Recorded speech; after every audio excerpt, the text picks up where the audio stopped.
Church. Um,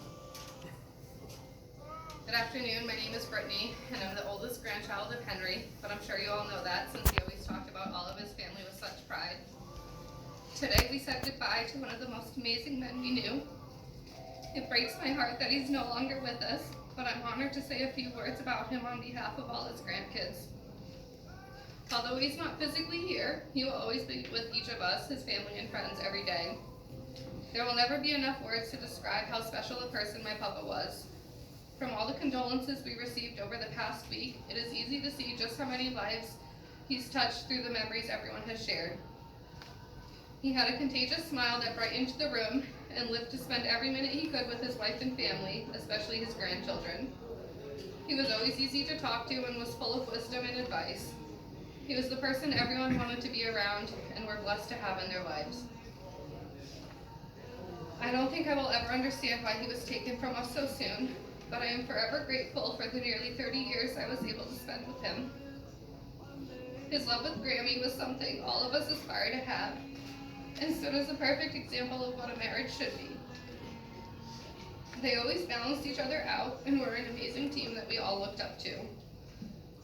He always put others before himself and made sure to do anything he could, no matter how small, to take care of us. He never wanted to see us sad, so I know that even today he'd want us to only hold on to the happy memories that we have with him. I will always cherish the memories I have from our sleepovers with the cousins on the weekends, where we'd drive around in the minivan yelling at him to put his seatbelt on, or begging him to throw the high beams on to light up the different street signs at night. We could always expect our individual milks from Wright's in the morning, the $1, or on special occasions the $5 bill he'd slip us as we left, and the promise we'd make to call him as soon as we got home so he'd know we got there safely, because his daughters wouldn't do that. Christmas brought the perfectly wrapped and over-taped presents that seemed harder to open than it would be to break out of a prison.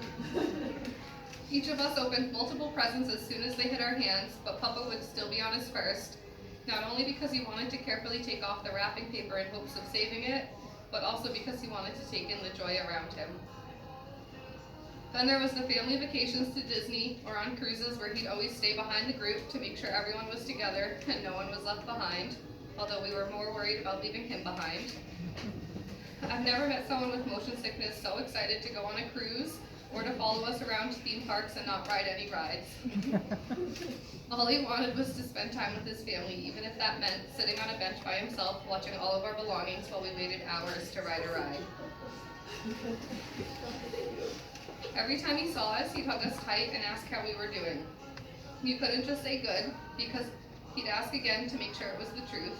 Then if you convinced him well enough, he'd say, "I'm so happy to hear that, I love you a lot," all while continuing to hug you.